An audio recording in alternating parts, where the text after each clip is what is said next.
ایک ساتھ دو دو لڑکوں سے محبت ہو جاتی ہے، یہ کس قسم کی محبت ہے؟ تو وہ کہنے لگی، جیسا آپ سمجھ رہی ہو ویسا نہیں ہے۔ میں نے کہا، پھر کیسا ہے؟ جو ممی نے کہا وہ ٹھیک نہیں ہے کیا؟ اس نے کہا، ہاں جو وہ کہہ رہی ہیں وہ بالکل ٹھیک ہے۔ میں نے کہا، تو پھر پیچھے کیا رہ گیا؟ تجھے پتا ہے کہ اگر ایسا کچھ ہو گیا تو میرا شوہر مجھے چھوڑ دے گا۔ پہلے ہی وہ موقع کی تلاش میں بیٹھا ہے۔ مجھے تو لگتا ہے کہ اس کا مجھ سے دل بھر گیا ہے اور اب وہ کچھ بھی کر سکتا ہے۔ تو کیا چاہتی ہے کہ تیری شادی ہو اور میں واپس اس گھر میں آ جاؤں؟ یہ چاہتی ہے تو پہلے ہی مجھے بتا دے۔ پہلے تو میں مذاق کے موڈ میں تھی، پھر میں سنجیدہ ہوئی اور اب مجھے غصہ آ گیا تھا۔ میں نے رونا بھی شروع کر دیا تو وہ مجھے کہنے لگی، بس آپ ایک دفعہ لڑکے سے مل لو تو پھر آپ کو پتہ چل جائے گا کہ کیا بات ہے۔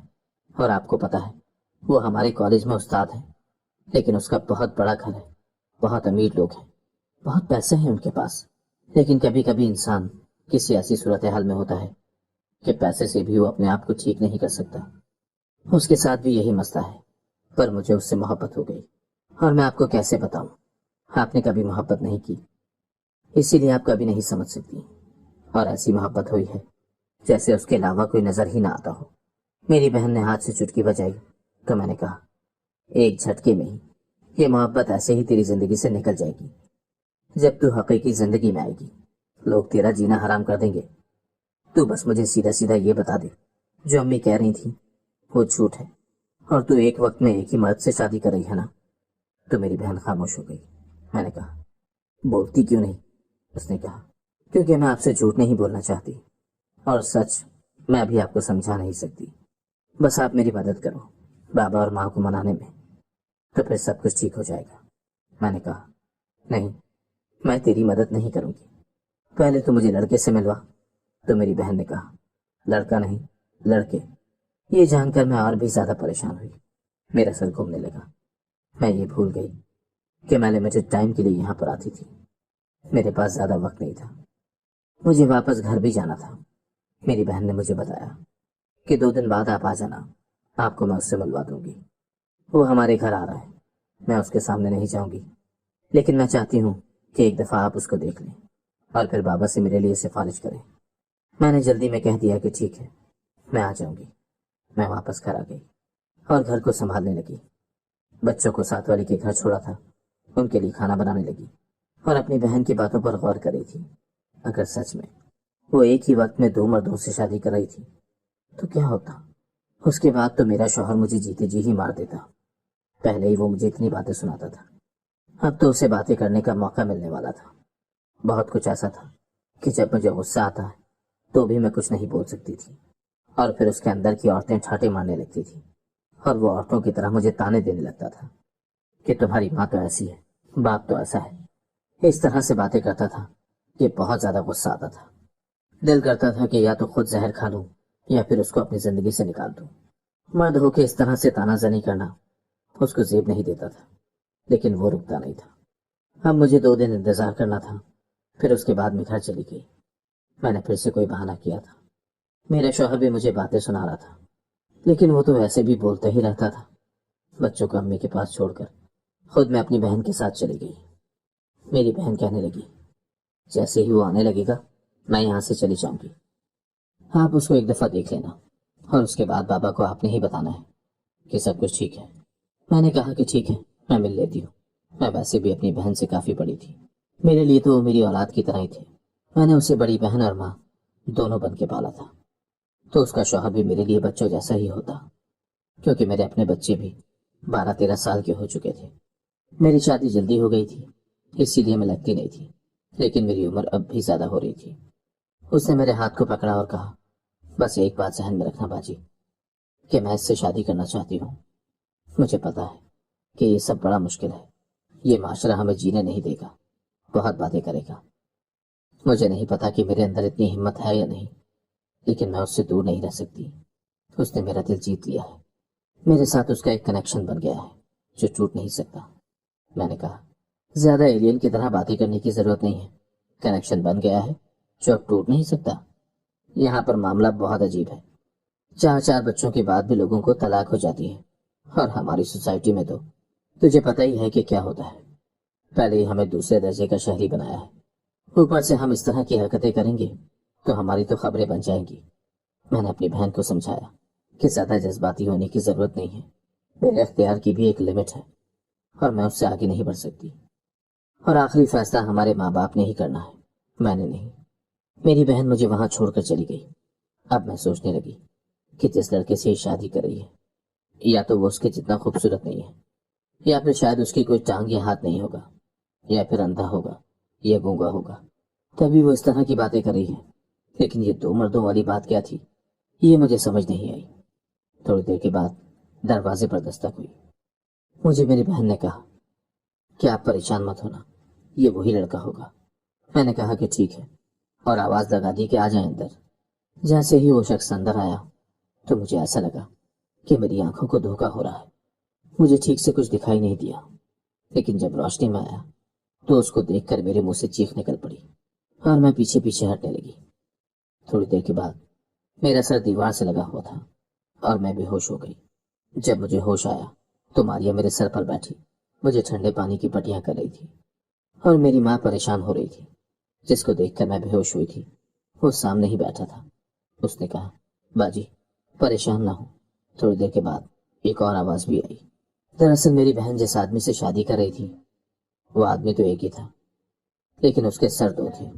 دراصل یہ دونوں جڑواں بھائی تھے جو اس قدر جڑے ہوئے تھے کہ ان کی ٹانگیں اور ہاتھ تو دو ہی تھے، لیکن سر بھی دو تھے اور دھڑ ایک تھا۔ وہ ہوتا ہے نا کبھی کبھی کہ دو جڑواں بچے جب اس دنیا میں آئے تو کسی خرابی کے تحت اس طرح کے بچوں کی پیدائش ہوتی ہے، تو وہ دو بھائی تھے۔ ان دونوں کا الگ الگ دماغ تھا، الگ الگ چہرہ تھا، الگ الگ سر تھا، اپنی اپنی سوچ تھی، لیکن دھڑ تقریباً ایک ہی تھا۔ دیکھنے میں بہت عجیب لگتے تھے۔ میں نے ایسے لوگوں کو پہلے بھی دیکھا تھا، لیکن صرف فلم یا ویڈیو میں۔ آج اصل میں زندگی میں پہلی بار دیکھا تو مجھے بہت عجیب لگ رہا تھا۔